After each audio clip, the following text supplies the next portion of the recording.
Hello, hello, my Let's Keep It Real people. This is exciting. Number one, you can see my guest. Shout out to Dr. Sharna Striar. How are Hey. you? Oh, I'm great. It's very nice to be here. What fun. What fun we're going to have today. So many questions. But first of all, are you in Florida? I love the background. Oh, thank you. Actually, this is my virtual background designed by Gruskin and Company. You could see I have my name plaque. So the possibility of a very interesting and colorful and artistic background is available to everybody. I swear I didn't know it was a background. I mean, it's not like the other Zoom backgrounds. It's amazing. Like I really felt I want one of those for sure, but that's a whole I want to live in this background. Oh my God, it's gorgeous. All right, Thank but before you. we get started, because I know we got a lot to cover, let me tell them a little about you. Cool? That would be wonderful. Thank you. Dr. Sharna Striar, Ph.D, CNS, I did not know, a certified sex therapist and supervisor, is an expert in the area of sexuality, romance, and relationships.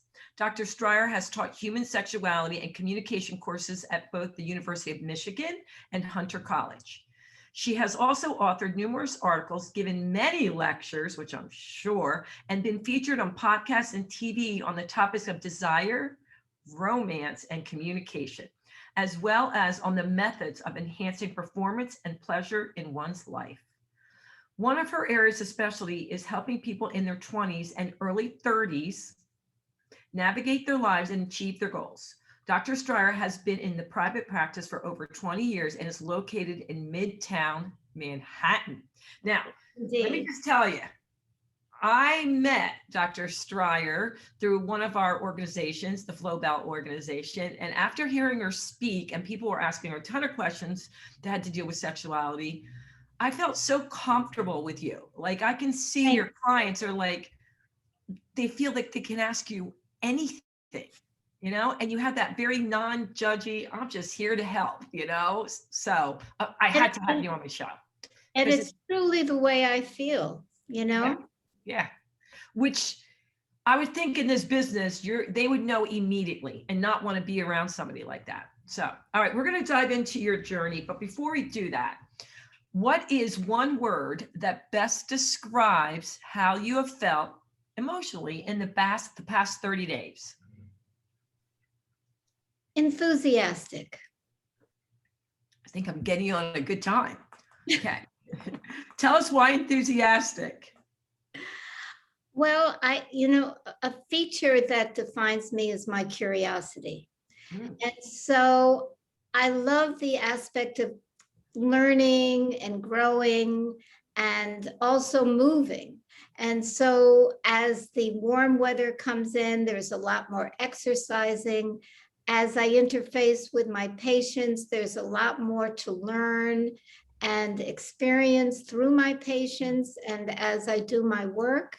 And also in preparation for this talk, I decided, okay, I'm going to make it an experience also for myself. So I dove into better understanding the generation that's coming up, Generation Z. Ooh.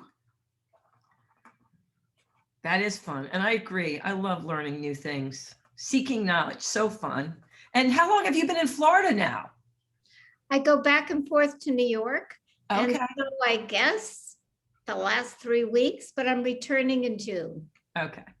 Isn't it getting a little hot there? I mean, I don't know. I mean, it is 90 here. It is. And you may hear my air conditioner go on and off. So feel that you're receiving the breeze when you hear it. Okay. So let's dive into the first question that many of my listeners had. And that's number one. They felt, I got this a lot, that during quarantine, like a lot of people said, okay, they were having more sex because, you know, there was nothing else to do.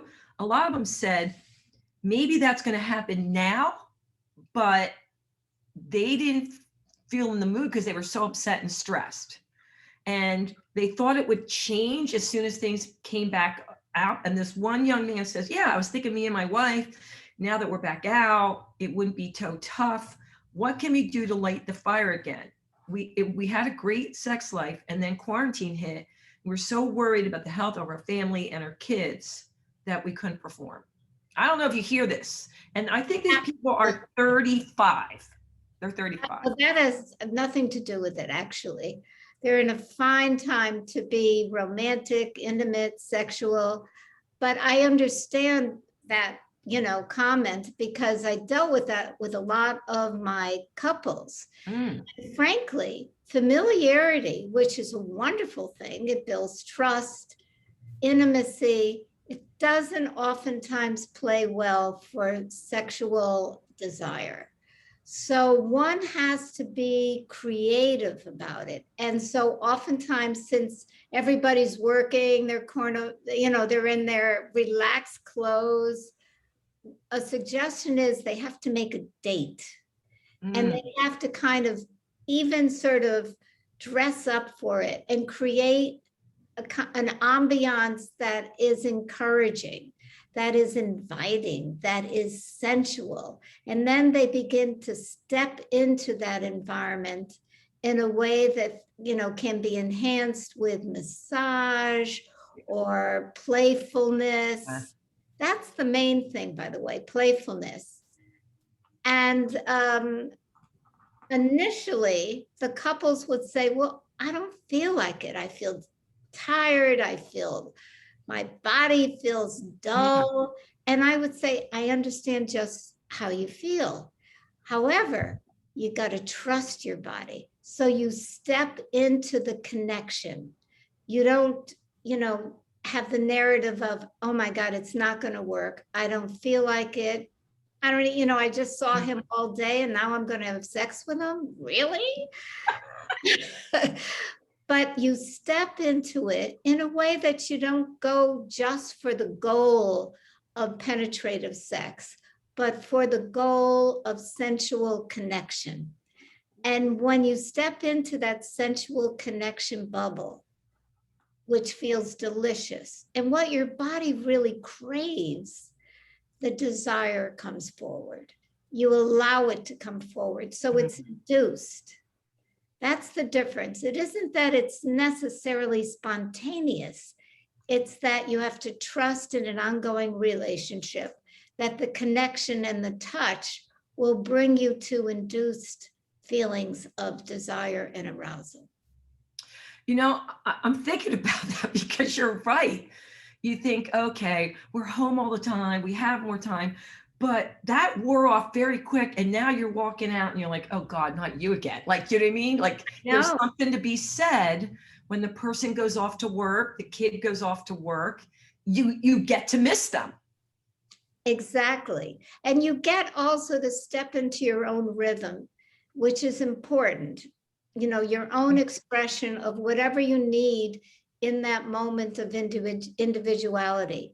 And so when you come together, you step into it because it feels like there's a freshness to it. Yeah. And you're right, because you could be in a nice top up here or suit, and then they're in their sweats or whatever, and they don't get out of it, or they don't have to make up so much because Zoom makes you look better. Thank goodness. No, but so many people said, oh my God, I haven't put makeup on. They did something live with me. And the woman said, I haven't put makeup on in a year. I know. And so if you're married, not that makeup's necessary, but you're not dolling yourself up, like you said, going on a date. Exactly. Also, because of the enclosure and the, close contact, in some ways, you kind of counter it by having that person be a little bit invisible to your mind. They're there, but are you really connecting? Are you in the moment? Yeah. Or do you drift into your own space as a way of calibrating the situation? And when you drift into your own space and you don't reach for each other or lean into each other, it's hard to tap that energy of intimacy and desire. No, this makes so much sense to me, because you're like, you think, oh, they're there, they're going to be there, I'll see them again, whatever. But good thing is we are back out there again. So there's that too. I mean, people are going, I know the road. You know, like everything's a trade-off. Now, we're in that transition of stepping out. However, we've had a year and a half of really a lot of concern and for some serious trauma dealing with COVID and isolation. So as people are going out, I don't know if you're noticing it, but there's trepidation, there's uncertainty, there's excitement also. Yep. But it's kind of like renegotiating a past life and how do I want to interface with it? Yeah, you're right. No, I hear that all the time.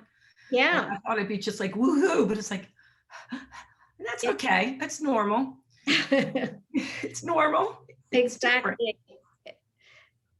It's also just understanding that, you know, it has been the most unusual time probably in everybody's life.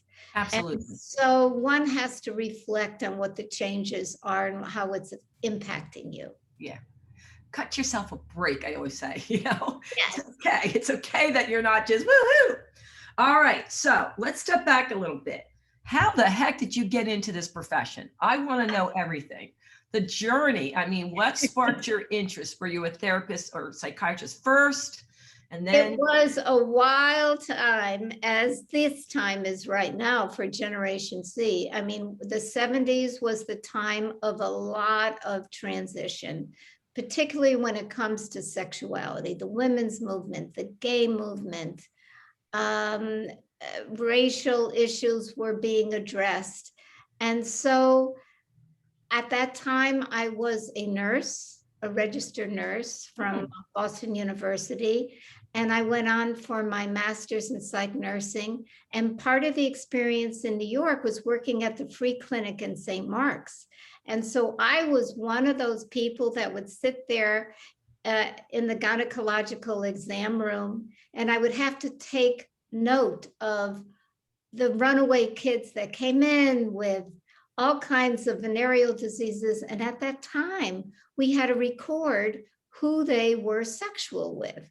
And so I'm getting a rapid understanding of the need for sex education for myself, because I'm like, wow, this is wild. What a wild ride is happening, as well as realizing how much the field needed to be to address sexual needs, and the patients that I was seeing, they were operating on unfamiliar, confused idea about sexuality. So when I went on for my PhD program at University of Michigan, that's the area that I got into. I developed a program and class on sex education and eventually sex counseling. I took it out to the community. University sponsored me to go all over the Midwest and talk about different aspects of sexuality for healthcare professionals.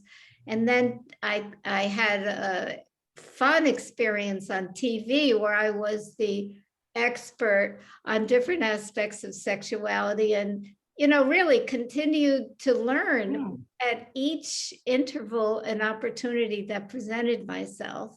And then I met Helen Singer Kaplan, and she was a very well-known, world-renowned sex therapist.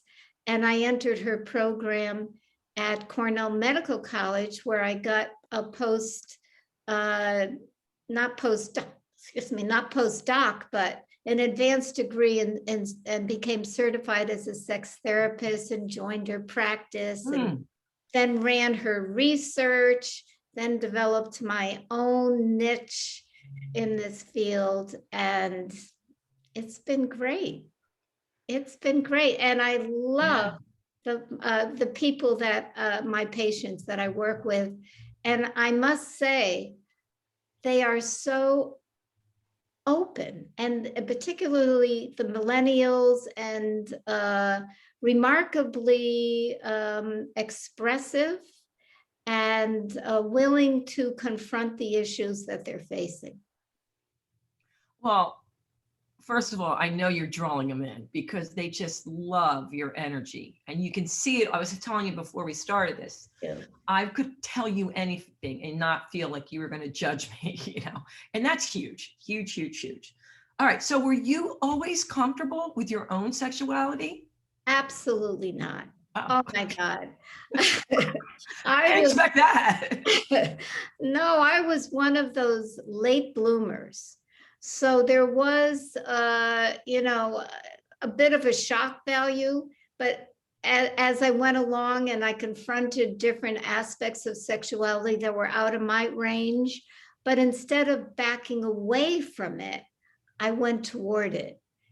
Toward it, and not so necessarily in joining the experiences, but being open to it, wanting to understand, wanting to be helpful to whatever problems came my way. So it's continuously learning.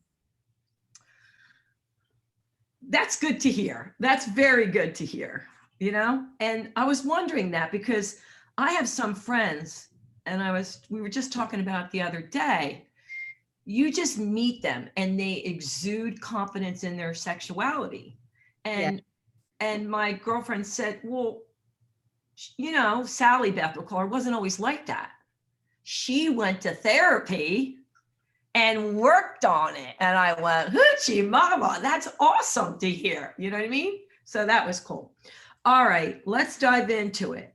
This mother is concerned about her 18-year-old daughter. She opened her laptop or whatever, and all she finds on there is porn. Should she be worried? Now, I don't know if that's a whole thing is why she was on her 18-year-old. She says she just needed to use it, but she's concerned. What should she do? Should she even mention it? I mean, keep in mind, she's 18. It's a tricky situation when you find that on your kid's computer, and particularly since she's 18. Yeah. Porn is ubiquitous. I mean, it's been part of the culture from the beginning of time, but now with the computer, the digital age, you could be standing at a subway, you can be wherever, and you could tap right into Pornhub. And anything and everything that you're interested in presents itself. So initially, when porn really became so widespread, there was the feeling that, okay, maybe this can also be part of sex education. And it does play a little bit of that role. However, it's like with the 18-year-old, the question is, how is it impacting her? What does it represent to her? How does it play itself out in her life? It's not like a yes or no, it's good, it's bad. Yeah. Contextual. So I think I would not so much be wanting to encourage, oh my God, get rid of that stuff. Yeah. But more, tell me what this means to you. How is it how are you using it? Don't get shocked and or punitive or afraid of it. Now, what is happening is some of the issues that I encounter when it comes to performance anxiety or issues around partner sex, I wrote an article on this also, has to do with porn use. Because what does pornography do, which has been historically more of a male-oriented activity, but females are beginning to enter into that, which is going to be something to observe. And that is, what does it do? You have a strong visual stimuli. And so you turn it on, you're very goal-oriented. Whoever is on the other side of it, typically a female or a couple or whatever your particular interest is, they are readily available. You don't have to enter in and warm them up. You get it right away. You get that dopamine hit right away. It doesn't allow you to fantasize, because it's highly dopaminic stimulants, because it's right there in your face. And for some, it encourages a quick time of ejaculation. For others, they could linger for hours, but it doesn't allow them to access particularly their erotic mind. So then they enter in with a partner, having been trained from the very beginning of their sex life on pornography. Gotcha.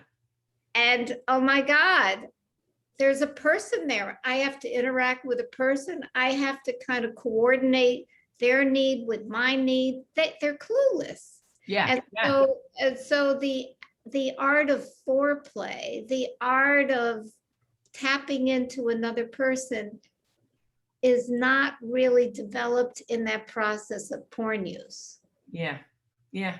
I can see that because I've had some friends that are I guess they're in their late 20s saying, what the heck?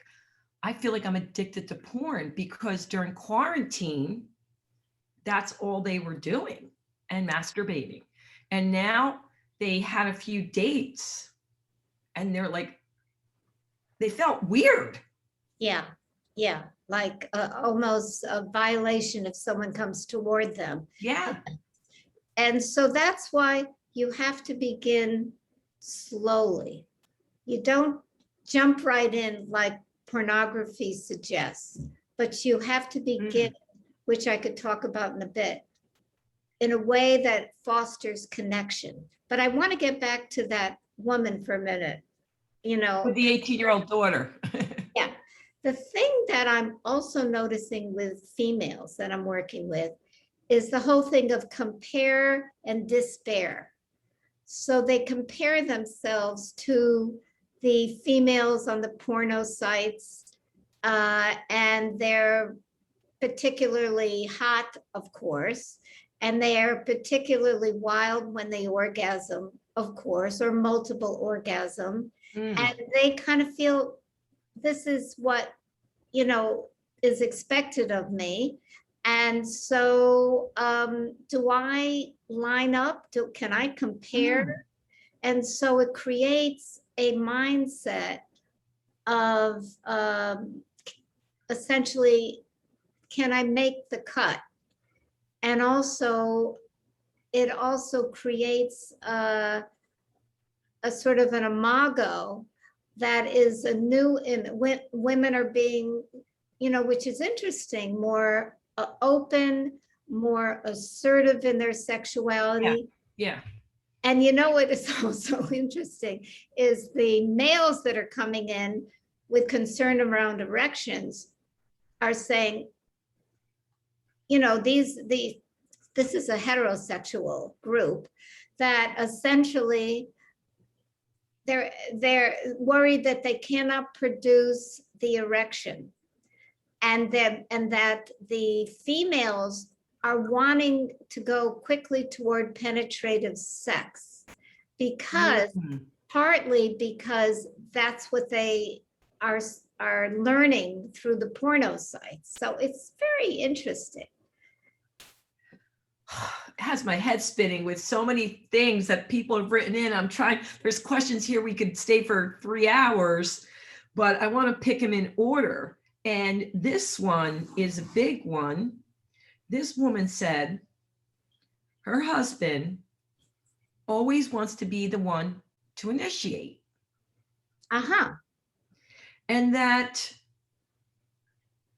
she didn't even realize it, but it had become a habit that he was always initiating. And she said last month she was feeling frisky, whatever, and she initiated, and he was like, she thought he would love that. And she wrote pages about this. This is a whole therapy session, but she said, he was like, no. What's gotten into you? That's what I do when I'm ready. And she doesn't know what to do. I mean, she said she was in tears because why would that be? Now, the only thing I'm thinking of, well, how long have they been married? I mean, if that's the way it's been going on for how long? But I found that as a shock. I don't think the guy would love that. You're bringing up such an interesting point that I see so much in my practice, and that is who initiates, how reciprocal is it, what happens when there's a change of pattern. Now, in this case, my guess, if I ask the guy, it's that he says, wait a minute, I feel that somehow I don't have control of the situation. And believe it or not, it oftentimes comes down to his fear of not being able to perform. And for a man, that is the fear of the erection. I see. So if he initiates, he knows. Yes, he's got the juice. He's going forward. It's in his grasp. He's more confident. If he's taken by surprise, particularly if he is someone that feels that he has to come from a place of spontaneous desire, as opposed to what I talked about, where you step into it and the arousal comes forward. That's another part of it. So, but since you bring up the issue of initiation, I do find that oftentimes, at least in my, as I do my evaluations, that there's one party that tends to be more of the initiator. But what happens is that oftentimes that party gets tired of playing that role. And so we'll stop, we'll slow it down, thinking, okay, I'm going to create an opportunity for my partner to step up and act. But that oftentimes does not happen. And so atrophy, sexual atrophy sets in. They stop having sex because no one is initiating, and they get caught. I can't tell you how often that is. They get caught in that sweet spot of no one's reaching out. Yeah. And so therefore I come in and I suggest different activities, and I kind of become that person who encourages, who nudges them along. So most time in your therapy sessions, are both people there? In my preference, I like it when it is like that. But a lot of times people are not coupled. So they will come to me and talk about whatever their concerns are. And a lot of it is anxiety or depression driven. And maybe it's an issue of gender fluidity or experimentation when it comes to sexual orientation, or some issues of trust or betrayal in a relationship, which of course that concept is constantly in flux and really challenged in the digital age. Yeah. Well, this husband, by the way, I got so many from husbands, but we're trying to work it in, says he wants to try some new and different things with his wife, but he's afraid to bring it up and he doesn't know how to, that he is going to offend her. Do you have any advice? Yes, that it's always good to bring it up in a positive way, as opposed to, geez, there's a lack of energy in our sex life and I thought we got to try some new things. As opposed to, hey, and there's lots of material out there. Let's try some new things. I just heard, for instance, about a sex toy that could be fun, or there's a couple of new lubricants that could be interesting to try out, or it might be fun to kind of create a date. And when you create a date, if I could speak on that, because it's all in the nuances. It's all what I call in setting the table. Like when you go out on a date, what do you do? Oh, you're right. I make sure that I get dolled up. I wear a new outfit. I get my hair done, you know, I Right? feel all fancy. And when I come down the steps, even after 20 years of marriage, I want my husband to say, oh, wow, you know, and I call it date night. Exactly, exactly. So you're already in this place of psychological readiness. Yeah. You know, you're open to an experience.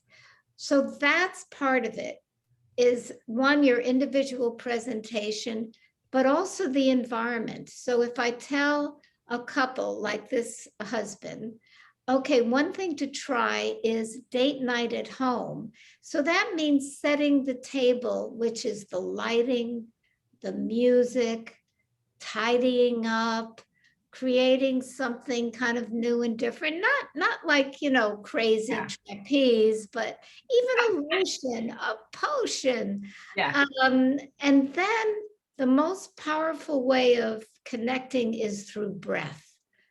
Really bringing in some of that mindfulness, because I don't know about you, but you know, my head is in many directions. So how do you just quiet it down and step into the now? Everybody says, be in the now. The now is where the juice is. Well, how do you get there? How do you get there?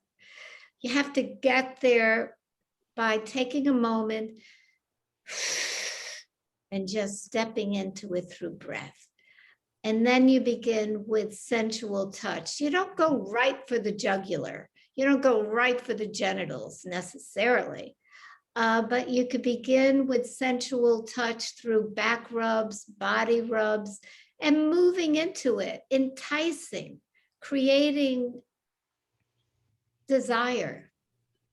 Yeah, I like that. And you know, I love that because I am all about presentation. Like when I want the table a certain way because I want the atmosphere set. You're right. Of course. And then you could step into it. You're setting your stage. You know, I love that. Yeah. But another important ingredient is communication.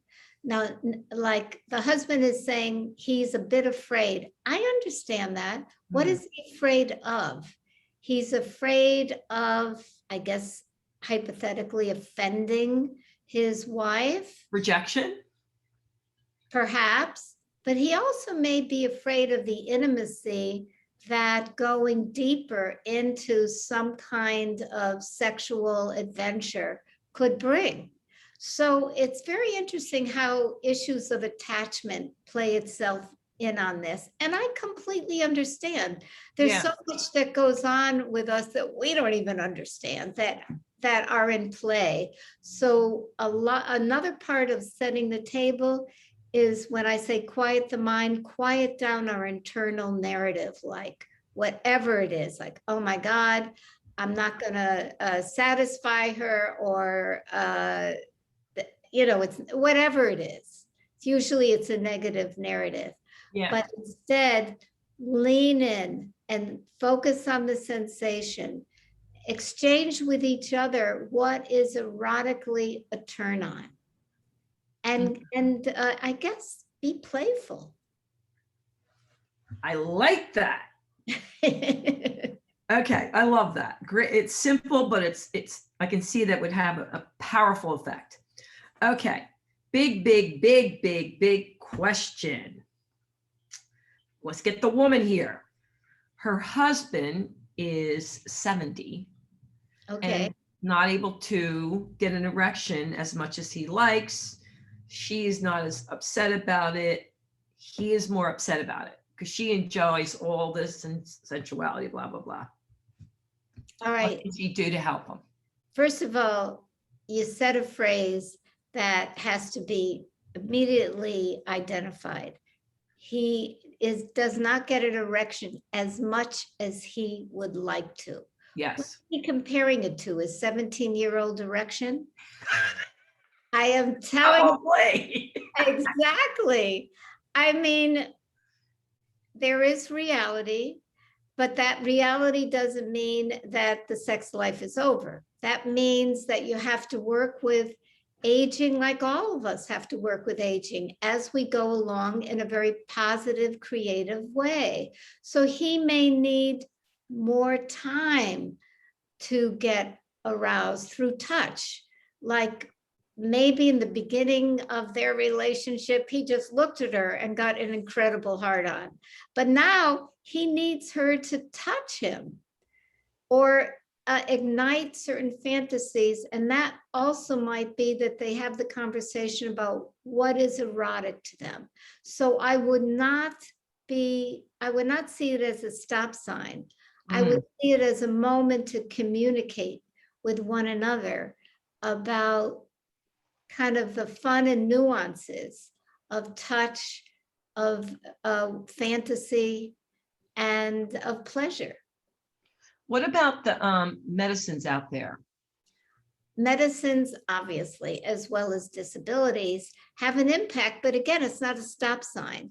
It means you just have to manage it. So if you're on, for instance, SSRIs, the antidepressants that are serotonin related, it can delay orgasms and it can quiet down some of the urgency, that feeling of that spontaneous, horny desire. But again, it's oftentimes psychopharmacologists might prescribe Wellbutrin to offset the sexual side effect. Gotcha. But are there other things that men take? Because I know some of my friends will call me up and go, "Oh my God, he went all night. He took," I don't even know what it was. Oh, Viagra. Yeah, or something. Yeah, sure. I mean, listen, whatever that person is comfortable with. Yeah. Viagra is great. And they now have it where you could dose it every day. So you can stay a little bit more spontaneous instead of the old fashioned way of, okay, let's see, we got a half an hour here. And Cialis, yeah. But what I get is if they are staying on the mindset of, I'm not what I used to be, then they're living in an experience of disappointment. Absolutely. So I think the Viagras and all of that are great. They have their place, but what has more the place is the positive attitude and the open mindset about possibilities. Communication is such a turn on. How do you get to that place that you get and feel comfortable? Well, you share, you open up some of your vulnerabilities, you listen. There's something so powerful and such a turn on to being listened to and being understood. Isn't that the truth? Yeah. It's hard to come by. What did he do? He just listened to me. Exactly. He got me. He actually listened and responded. Yeah. I have a funny, so some of my girlfriends, they're divorced and they're back out there. And we were out to dinner and one of the girls go, "I don't understand." I always call them Sally Beth because I don't know Sally Beth. "Sally Beth, what you see in him?" And she said, "He listened. He sat and listened to me at dinner. He didn't have any other ulterior motive. He wanted to know about me." Game on. That was a turn on. We started cracking up. I know, but the reciprocity of that is very important also. One could listen, be in a sort of a passive listening mode and just take it in and have an internal conversation about whatever. It's being able to reflect back. I call that paraphrasing. Yeah. This phrase called, don't laugh, the 3 Ps, which is the art of paraphrasing. So what I hear you say is, say that in your own words. Is that so? And that is more active listening. Or perception check, which is, geez, you seem a little, a little sad, a little angry, because if you don't check it out, you live in the experience as if it's true. And then pineapple, which is the third P, which is like pause. That a couple a long time ago came out with that phrase where we're disagreeing and it's getting a little bit thorny. So pineapple is the safe word where you part, you take a breath, you gain more objectivity, and you come back to the conversation. So when you have the feeling of trust in the relationship, then you could really open up in so many ways. Yeah. I like, oh my God, you're making me think of so many funny stories. I mean, I have so many friends that are dating again. And so they tell me everything. And she said, this one guy said to her, you guys think men have all the advantages, but you can fake it. We can't. And I know what he was saying, like, you can use lubricant and da da da da da. I either have an erection or not. And again, I don't know, 50s or 60s. And I thought, I never thought about that. I know, but you see, but that also talks about that they're only looking at the last note. It's like going to a symphony, putting your fingers in your ear, and when the crescendo comes, that's what you hear. So they're thinking the whole thing is the orgasm. So I would take that moment and say, but hey, there's a whole journey there, and there's no way of faking the journey. Yeah. Good point. It is, I have to say, I can see it being a little scary and nerve-wracking if you've been married for 30 some years and then to go back out there dating, male or female. You know what I mean? And what do they expect? I'm not the same as I was in my 20s, right? Crazy. It's a challenge. And that's why easy to say, but positive regard, self-positive regard, self-esteem, we all change. We're all dealing with aging. Believe me, even my 20-year-olds lament about the fact that their teenage years are over. And so it goes. But we are where we are. We want to try to be the best version of ourselves. And probably the greatest culprit is our own self-criticism. Yeah. Because when you pick up that glow and that confidence from someone else, you may look at them in a certain way, but you see that energy and that life coming through. It's a turn on. Yeah. My son said something to me the other day, and I keep reminding myself. I said, how you doing? He goes, Mom, I'm living my best life today. And I thought, what a great attitude. I could borrow that. Yeah, I like that. Best life today, where I'm like, okay, that's great. Yes. And it wasn't sarcastic, All right. That's very good. Okay. Oh my goodness, I can't believe we're running out of time. I know, this is so much fun. I know, it's so good. All right, so let's talk about the Gen Z group, because a lot of parents have written, I have no clue what my kid's talking about. I got this over and over again. There wasn't a specific thing, but it was like, I don't even know what they're dealing with. And there's all this other stuff, about being, making sure they respect gender neutral and transgender and, all different things that I'm not even aware of, and making sure that you address them the right way. And sometimes I know I make mistakes and I'm trying to understand, but so many parents are like, I'm not being closed-minded. I really just have no clue what they're talking about. I must say that Gen Z, which is just really revealing themselves, and that the oldest is probably 24. It's sort of 1995 and I'm going to answer it, but I just want to put a preamble. Okay. Think about if you grew up where the digital access was right from the beginning of time. You probably had an iPad in your hand before you know it, or some kind of phone. And therefore you are hearing and reaching out to all kinds of places as you grow up through high school. How does that affect you? How does it affect you that think about the time they went through? I mean, all kinds of things have happened in their young life that is transformative. And so the end result is they're very diverse, they're multicultural. Maybe they haven't left their backyard, but they're on that digital world and they're talking to all kinds of people.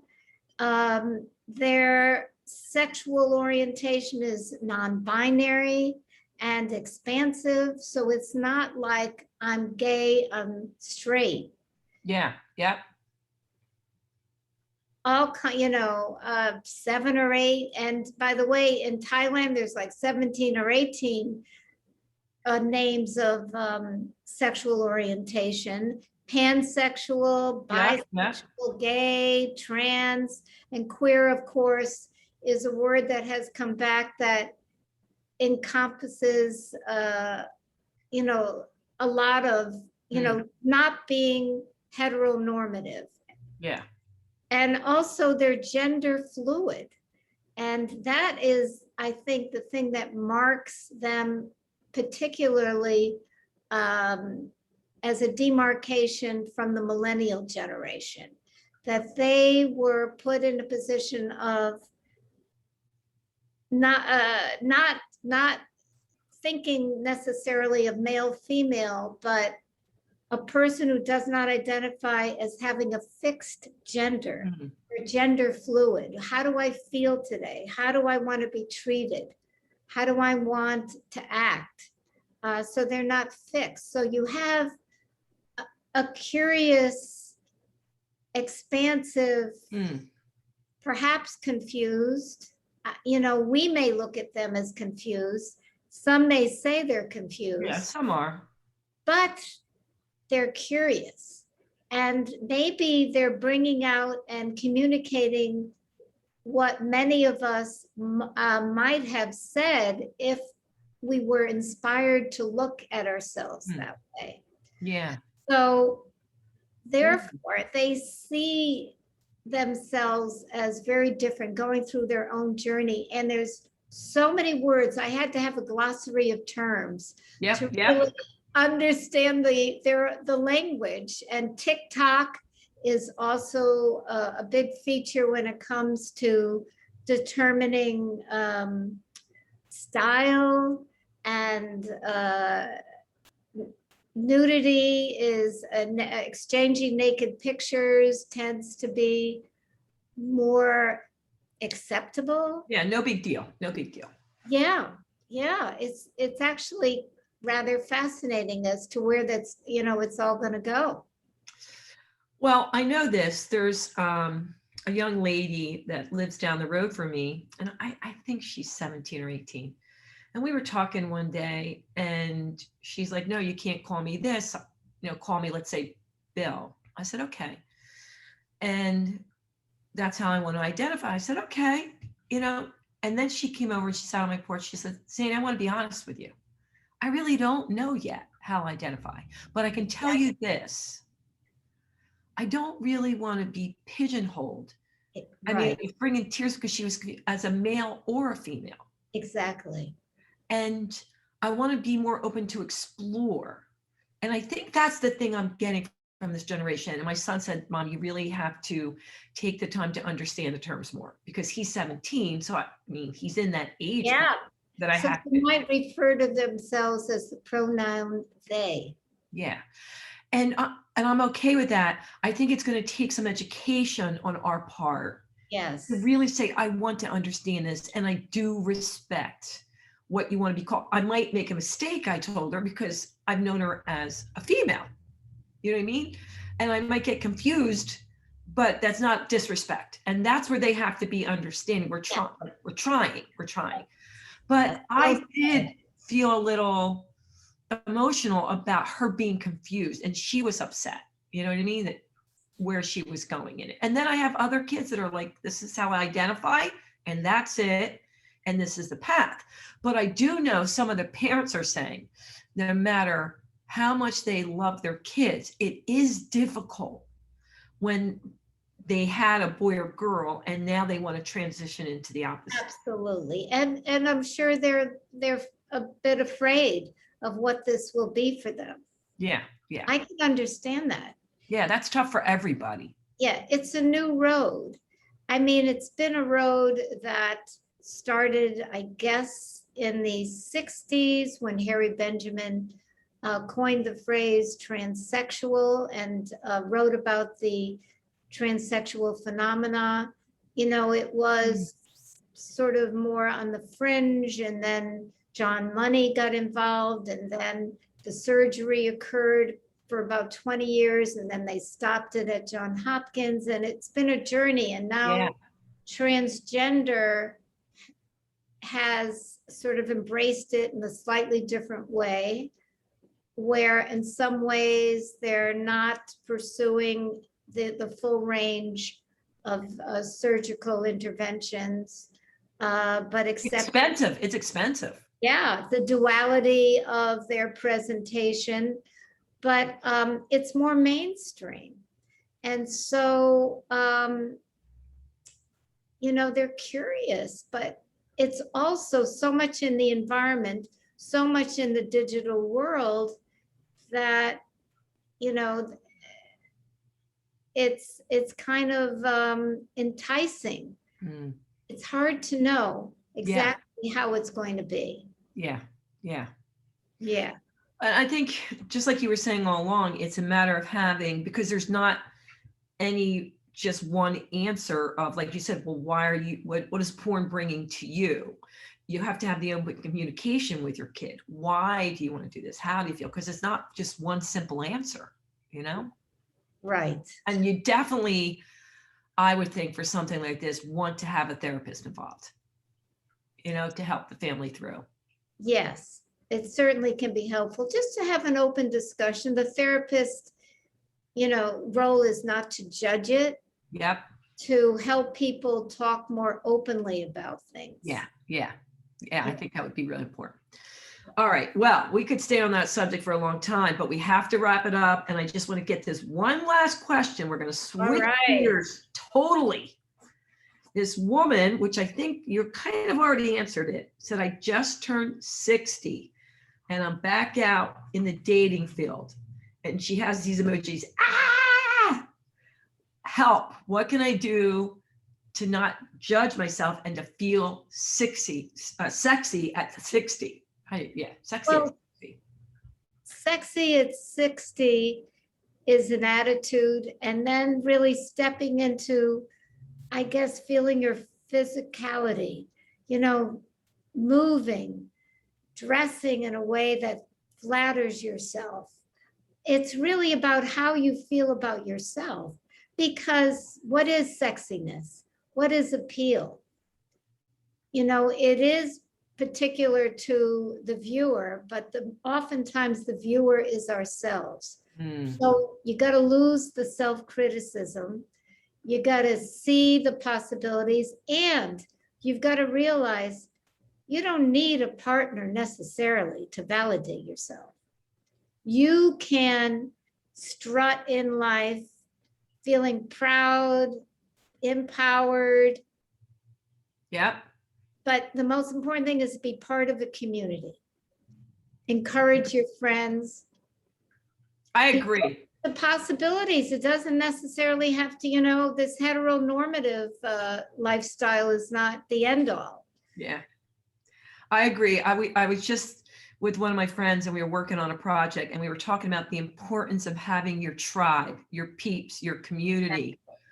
And she was saying about this one woman that we know is back out there. She's like, but all her friends are 35 and 40, you know, and that's most of her friends.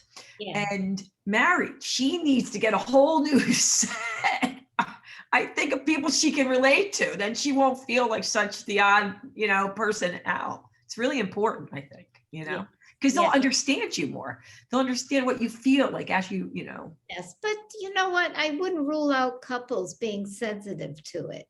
Like in this, to return to Gen Z, they're much more open to polyamorous relationships. And it's kind of interesting because couples can reach out to individuals, which they Good call unicorn, Good and point. Good bring point. in, I'm not saying that that's the necessarily the way to go, but I wouldn't avoid thinking in a binary way. Yeah. I'm part of the group or I'm not. Couples can be wonderful friends. Yeah. Yep. I agree. All right, Dr. Striar, this has been so much fun and so helpful. I love it. Lighthearted, answered a lot of questions. How can they find you? Where can they reach you? They can reach me through my website, which is sharnastriar.com.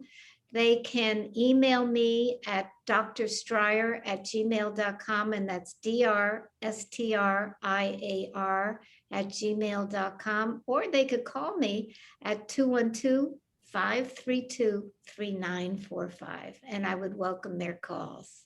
Woohoo! All right.